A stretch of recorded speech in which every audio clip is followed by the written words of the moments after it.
ओम शांति 29/5/2025 प्रातः मुरली। ओम शांति बाप दादा मधुबन। ओम शांति मीठे बाप दादा, मीठे बच्चे। हाँ जी मीठे बाबा, तुम फिर से अपने ठिकाने पर पहुंच गए हो। तुमने बाप द्वारा रचता और रचना को जान लिया है, तो खुशी में रोमांच खड़े हो जाने चाहिए। प्रश्न है, इस समय बाप तुम बच्चों का श्रृंगार क्यों कर रहे हैं? उत्तर, क्योंकि अबे हमें सज धज कर विष्णुपुरी अर्थात ससुर घर में जाना है। हम इस ज्ञान से सज कर विश्व के महाराजा महारानी बनते हैं। अभी संगम युग पर है बाबा, अभी संगम युग पर हैं बाबा, टीचर बनकर पढ़ा रहे हैं पीर घर से ससुर घर ले जाने के लिए। गीत है, आखिर वह दिन आया आज। ओम शांति। मीठे मीठे स्वीट चिल्ड्रंस, मीठे मीठे सिकलते बच्चों ने गीत सुना। तुम बच्चे ही जानते हो कि आधा कल्प जिस माशूक को याद किया है, आखिर वह मिले हैं। दुनिया यह नहीं जानती है कि हम कोई आधा कल्प भक्ति करते हैं। माशूक बाप को पुकारते हैं, हम आशिक हैं, वह माशूक है, यह भी कोई नहीं जानते। बाप कहते हैं, रावण ने तुमको बिल्कुल ही तुच्छ बुद्धि बना दिया है। खास भारतवासियों को, तुम देवी देवता थे यह भी भूल गए हो तो तुच्छ बुद्धि हुए। अपने धर्म को भूल जाना यह है तुच्छ बुद्धि का काम। अभी यह सिर्फ तुम ही जानते हो, हम भारतवासी स्वर्गवासी थे, यह भारत स्वर्ग था। थोड़ा ही समय हुआ है, 1250 वर्ष तो सतयुग था और 1250 वर्ष राम राज्य चला। उस समय अथाह सुख था। सुख को याद कर रोमांच खड़े हो जाने चाहिए। सतयुग त्रेता यह पास हो गए हैं। सतयुग की आयु कितनी थी यह भी कोई नहीं जानते। लाखों वर्ष कैसे हो सकती है? अभी बाप आकर समझाते हैं तुमको माया ने कितना तुच्छ बना दिया है। दुनिया में कोई अपने को तुच्छ बुद्धि समझते नहीं है। तुम जानते हो हम कल तुच्छ बुद्धि थे, अभी बाबा ने इतनी बुद्धि दी है जो रचता और रचना के आदि मध्यांत को हम जान गए हैं। कल नहीं जानते थे, आज जाना है। जितना जितना जानते जाते हैं उतना खुशी में रोमांच खड़े होते जाएंगे। हम फिर से अपने ठिकाने पर पहुंचते हैं। बरोबर बाप ने हमको स्वर्ग की राजाई दी थी, फिर हमने गवा दी, अभी पतित बन पड़े हैं। सतयुग को पतित नहीं कहेंगे, वह है ही पावन दुनिया। मनुष्य कहते हैं, हे पतित पावन आओ। रावण राज्य में पावन उच्च कोई हो नहीं सकता। ऊंच से ऊंच बाप के बच्चे बने तो ऊंच भी बने। तुम बच्चों ने बाप को जाना है, सो भी नंबरवार पुरुषार्थ अनुसार। अपनी दिल से सवेरे उठकर पूछो, अमृत वेले का समय अच्छा है। सवेरे अमृत वेले बैठकर यह ख्याल करो, बाबा हमारा बाप भी है, टीचर भी है। ओ गॉड फादर, हे परमपिता परमात्मा तो कहते ही हैं। अभी तुम बच्चे जानते हो, जिसको याद करते हैं, हे भगवान, अभी वह हमको मिला है। हम फिर से वेद का वर्षा ले रहे हैं। वह है लौकिक बाप, यह है भेद का बाप। तुम्हारा लौकिक बाप भी उस भेद के बाप को याद करते हैं, तो बापों का बाप पतियों का पति वह हो गया। यह भी भारतवासी ही कहते हैं, क्योंकि अभी मैं बापों का बाप पतियों का पति बनता हूँ। अभी मैं तुम्हारा बाप भी हूँ। तुम बच्चे बने हो, बाबा बाबा कहते रहते हो, अभी फिर तुमको विष्णुपुरी ससुर घर ले जाता हूँ। यह है तुम्हारे बाप का घर, फिर ससुर घर जाएंगे। बच्चे जानते हैं हमको बहुत अच्छा श्रृंगारा जाता है। अभी तुम पीर घर में हो ना, तुमको पढ़ाया भी जाता है। तुम इस ज्ञान से सज कर विश्व के महाराजा महारानी बनते हो। तुम यहाँ आए ही हो विश्व का मालिक बनने। तुम भारतवासी ही विश्व के मालिक थे जबकि सतयुग था। अभी तुम ऐसे नहीं कहेंगे कि हम विश्व के मालिक हैं। अभी तुम जानते हो भारत के मालिक कलयुगी हैं, हम तो संगम युगी हैं। फिर हम सतयुग में सारे विश्व के मालिक बनेंगे। यह बातें तुम बच्चों की बुद्धि में आनी चाहिए। जानते हो विश्व की बादशाही देने वाला आया है। अभी संगम युग पर वह आए हैं ज्ञानदाता, एक ही बाप है। बाप के सिवाय किसी भी मनुष्य को ज्ञानदाता नहीं कहेंगे, क्योंकि बाप के पास ऐसा ज्ञान है जिसे सारे विश्व की सद्गति होती है। तत्वों सहित सबकी सद्गति हो जाती है, मनुष्य के पास सद्गति का ज्ञान है नहीं। इस समय सारी दुनिया तत्वों सहित तमो प्रधान है, इसमें रहने वाले भी तमो प्रधान है। नई दुनिया है ही सतयुग, उसमें रहने वाले भी देवता थे। फिर रावण ने जीत लिया, अब फिर बाप आया हुआ है। तुम बच्चे कहते हो हम जाते हैं बाप दादा के पास। बाप हमको दादा द्वारा स्वर्ग की बादशाही का वर्षा देते हैं। बाप तो स्वर्ग की बादशाही देंगे और क्या देंगे।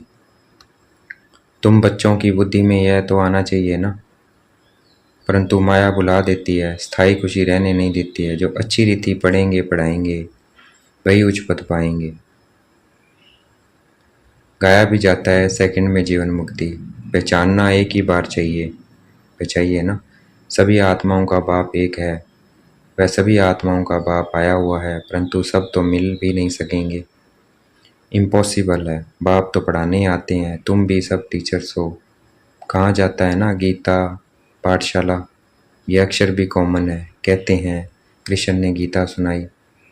अब यह कृष्ण की तो पाठशाला है नहीं, कृष्ण की आत्मा पढ़ रही है। सतयुग में कोई गीता पाठशाला में पढ़ते पढ़ाते हैं क्या। कृष्ण तो हुआ ही है सतयुग में, फिर 84 जन्म लेते हैं। एक भी शरीर दूसरे से मिल न सके। ड्रामा प्लान अनुसार हर एक आत्मा में अपना पार्ट 84 जन्मों का भरा हुआ है। एक सेकंड न मिले दूसरे से, 5000 वर्ष तुम पार्ट बजाते हो। एक सेकंड का पार्ट दूसरे सेकंड से मिल न सके। कितनी समझ की बात है, ड्रामा है ना, पार्ट रिपीट होता जाता है। बाकी वे शास्त्र सभी हैं भक्ति मार्ग के। आधा कल्प भक्ति चलती है, फिर सर्व को सदगति में ही आधा कल्प भक्ति चलती है, फिर सर्व को सदगति में ही आकर देता हूँ। तुम जानते हो 5000 वर्ष पहले राज्य करते थे, सदगति में थे, दुख का नाम नहीं था। अभी तो दुख ही दुख है, इसको दुखधाम कहा जाता है। शांति धाम और सुखधाम और दुखधाम। भारतवासियों को ही आकर सुखधाम का रास्ता बताता हूँ। कल्प कल्प फिर हमको आना पड़ता है। अनेक बार आया हूँ, आता रहूँगा। कौन बोल रहे हैं? बाबा। इसकी एंड नहीं हो सकती है। बाबा क्या कहते? कल्प फिर हमको आना पड़ता है, कल्प कल्प अनेक बार आया हूँ, आता रहूँगा, इसकी एंड नहीं हो सकती। तुम चक्कर लगाकर दुखधाम में आते हो, फिर मुझे आना पड़ता है। अभी तुमको स्मृति आई है 84 जन्मों के चक्कर की। अब बाप को रास्ता कहा जाता है, ऐसे नहीं कि ड्रामा का कोई रास्ता है। रास्ता अर्थात जिस समय सतयुग को आकर रचते हैं। सतयुग में जिनों का राज्य था फिर गंवाया, उन्हों को ही बैठ पढ़ाता हूँ। बच्चों को अडॉप्ट करते हैं। तुम मेरे बच्चे हो ना, तुमको कोई साधु संत आदि नहीं पढ़ाते हैं। पढ़ाने वाला एक बाप है जिसको सब याद करते हैं। याद जिसको करते हैं जरूर कभी आएंगे भी ना, यह भी किसी को समझ नहीं है कि याद क्यों करते हैं। तो जरूर पतित पावन बाप आते हैं। क्राइस्ट को ऐसे नहीं कहेंगे कि फिर से आओ, वह तो समझते हैं लीन हो गया, फिर आने की बात ही नहीं है। याद फिर भी पतित पावन को करते हैं। हम आत्माओं को फिर से वर्षा दो। अभी तुम बच्चों को स्मृति आई है, बाबा आया हुआ है, नई दुनिया की स्थापना करेंगे। वह फिर भी अपने समय पर रजोतमों में ही आएंगे। अभी तुम बच्चे समझते हो, मास्टर नॉलेजफुल बनते हैं। एक बाप ही है जो तुम बच्चों को पढ़ाकर विश्व का मालिक बना देते हैं। खुद नहीं बनते हैं, इसलिए उनको कहा जाता है निष्काम सेवाधारी। मनुष्य कहते हैं हम फल की आस नहीं रखते हैं, निष्काम सेवा करते हैं। मनुष्य कहते हैं हम फल की आस नहीं रखते हैं, निष्काम सेवा करते हैं, परंतु ऐसे होता नहीं है। जैसे संस्कार ले जाते हैं उस अनुसार जन्म मिलता है, कर्म का फल अवश्य मिलता है। सन्यासी भी पुनर्जन्म गृहस्थियों के पास देकर फिर संस्कार अनुसार संन्यास धर्म में चले जाते हैं। जैसे बाबा लड़ाई वालों का भी मिसाल देते हैं, कहते हैं गीता में लिखा हुआ है जो युद्ध के मैदान में मरेगा वह स्वर्ग में जाएगा। परंतु स्वर्ग का भी समय चाहिए ना। स्वर्ग तो लाखों वर्ष कह देते हैं। अब तुम जानते हो बाप क्या समझाते हैं, गीता में क्या लिख दिया है। कहते हैं भगवान वाच, मैं सर्वव्यापी हूँ। बाप कहते हैं मैं अपने को ऐसी गाली कैसे दूंगा कि मैं सर्वव्यापी हूँ, कुत्ते बिल्ली सब में हूँ। मुझे तो ज्ञान का सागर कहते हो, मैं अपने को फिर यह कैसे कहूँगा। कितना झूठ है, ज्ञान तो कोई में है नहीं है। सन्यासियों आदि का मान कितना है, क्योंकि पवित्र हैं। सतयुग में गुरु तो कोई होते नहीं है। यहाँ तो स्त्री को कहते हैं तुम्हारा पति गुरु ईश्वर है, दूसरा कोई गुरु नहीं करना। वह तो सब समझाया जाता था जब भक्ति भी सतो प्रधान थी। सतयुग में तो गुरु था नहीं, भक्ति की शुरुआत में भी गुरु होते नहीं। पति ही सब कुछ है, गुरु नहीं करते। इन सब बातों को अब तुम समझते हो। कई मनुष्य तो ब्रह्मा कुमार कुमारियों का नाम सुनकर ही डर जाते हैं, क्योंकि समझते हैं ये भाई बहन बनाते हैं। अरे प्रजापिता ब्रह्मा का बच्चा बनना तो अच्छा है ना, बीके ही स्वर्ग का वर्षा लेते हैं। अभी तुम ले रहे हो, तुम बीके बने हो। दोनों कहते हैं हम भाई बहन हैं। शरीर का भान विकार की बांस निकल जाती है। हम एक बाप के बच्चे भाई बहन विकार में कैसे जा सकते हैं, यह तो महान पाप है। यह पवित्र रहने की युक्ति ड्रामा में है, सन्यासियों का है निवृत्ति मार्ग। तुम हो प्रवृत्ति मार्ग वाले। अब तुम्हें इस छीछी दुनिया की रस्म रिवाज को छोड़कर इस दुनिया को ही भूल जाना है। तुम स्वर्ग के मालिक थे, फिर रावण ने कितना छीछी बनाया है, यह भी बाबा ने समझाया है। कोई कहे हम कैसे माने कि हमने 84 जन्म लिए हैं। 84 जन्म लिए हैं, यह तो हम अच्छा कहते हैं ना। 84 जन्म नहीं लिया तो ठहरेंगे ही नहीं। समझा जाता है यह देवी देवता धर्म का नहीं है। स्वर्ग में आ नहीं सकेगा, प्रजा में भी कम पद लेंगे। प्रजा में भी अच्छा पद कम पद है ना। यह बातें कोई शास्त्र में नहीं है। भगवान आकर किंगडम स्थापन करते हैं। श्री कृष्ण तो वैकुंठ का मालिक था, स्थापना बाप करते हैं। बाप ने गीता सुनाई जिससे यह पद पाया। फिर तो पढ़ने पढ़ाने की दरकार ही नहीं। तुम पढ़कर पद पा लेते हो, फिर थोड़ी गीता का ज्ञान पढ़ेंगे। ज्ञान से सदगति मिल गई, जितना पुरुषार्थ उतना उच्च पद पाएंगे। जितना पुरुषार्थ कल पहले किया था वह करते रहते हैं। साक्षी हो देखना है, टीचर को भी देखना है, इसने हमको पढ़ाया है। हमको इनसे भी होशियार होना है। मंजिल बहुत है, मार्जिन बहुत है, कोशिश करनी है उच्च ते उच्च बनने की।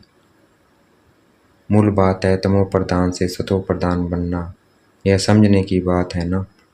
गृहस्थ व्यवहार में भी रहना है, बाप को याद करना है तो पावन बन जाएंगे। यहाँ सब पतित हैं, इसमें दुख ही दुख है।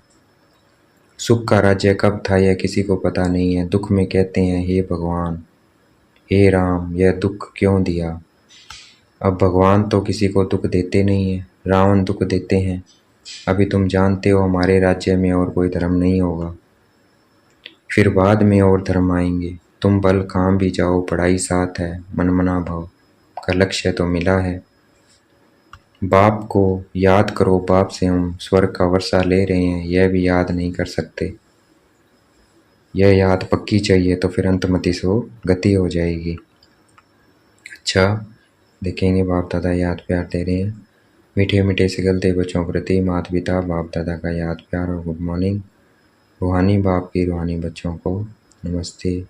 हमें भी याद प्यार देना है। हम रूहानी बच्चों की रूहानी बाप दादा को दिल व जान शिकवा प्रेम से बेहद का याद प्यार और नमस्ते। धारणा के लिए मुख्य सार, सवेरे सवेरे अमृत वेले उठ ख्याल करना है बाबा हमारा बाप भी है, टीचर भी है, अभी बाबा आया है हमारा ज्ञान रत्नों से श्रृंगार करने। वह बापों का बाप पतियों का पति है। ऐसे ख्याल करते अपार खुशी का अनुभव करना है। हर एक के पुरुषार्थ को साक्षी होकर देखना है। उच्च पद की मार्जिन है, इसलिए तमो प्रधान से सतो प्रधान बनना है। आज का वरदान है, देखेंगे बाप दादा ने मस्तक पे हाथ रखा हुआ वरदान दे रहे हैं। वॉइसलेस की शक्ति द्वारा सूक्ष्म वतन व तीनों लोगों का अनुभव करने वाले श्रेष्ठ भाग्यवान। वॉइसलेस की शक्ति द्वारा सूक्ष्म वतन व तीनों लोगों का अनुभव करने वाले श्रेष्ठ भाग्यवान भव। जिन बच्चों के पास वॉइसलेस वॉइसलेस है, निर्विकारी है, कोई विकार नहीं है। जिन बच्चों के पास वॉइसलेस की शक्ति है, कोई विकार नहीं है, बुद्धि योग बिल्कुल रिफाइन है, ऐसे भाग्यवान बच्चे सहज ही तीनों लोकों का सैर कर सकते हैं। सूक्ष्म वतन तक अपने संकल्प पहुंचाने के लिए सर्व संबंधों के सार वाली महीन याद चाहिए। यही सबसे पावरफुल तार है। इसके बीच में माया इंटरफेयर नहीं कर सकती है। तो सूक्ष्म वतन की रौनक का अनुभव करने के लिए स्वयं को वॉइसलेस की शक्ति से संपन्न बनाओ, निर्विकारी बनो। आज का स्लोगन है, किसी व्यक्ति, वस्तु व वैभव के प्रति आकर्षण होना ही कंपेनियन बाप को संकल्प से तलाक देना है। किसी व्यक्ति, वस्तु व वैभव के प्रति आकर्षित होना ही कंपेनियन बाप को संकल्प से तलाक देना है। अव्यक्त इशारे हैं। रूहानी रॉयल्टी और प्योरिटी की पर्सनैलिटी धारण करो। पवित्रता संगम युगी ब्राह्मणों के महान जीवन की महानता है। पवित्रता ब्राह्मण जीवन का श्रेष्ठ श्रृंगार है। जैसे स्थूल शरीर में विशेष श्वास चलना आवश्यक है, श्वास नहीं तो जीवन नहीं है, ऐसे ब्राह्मण जीवन का श्वास है पवित्रता। 21 जन्मों की प्रारब्ध का आधार अर्थात फाउंडेशन पवित्रता है। तो पवित्र बनना है। मैं परम पवित्र आत्मा हूँ, इसी सम्मान में रहना है। अच्छा, ओम शांति। शुक्रिया मीठे बाबा, शुक्रिया।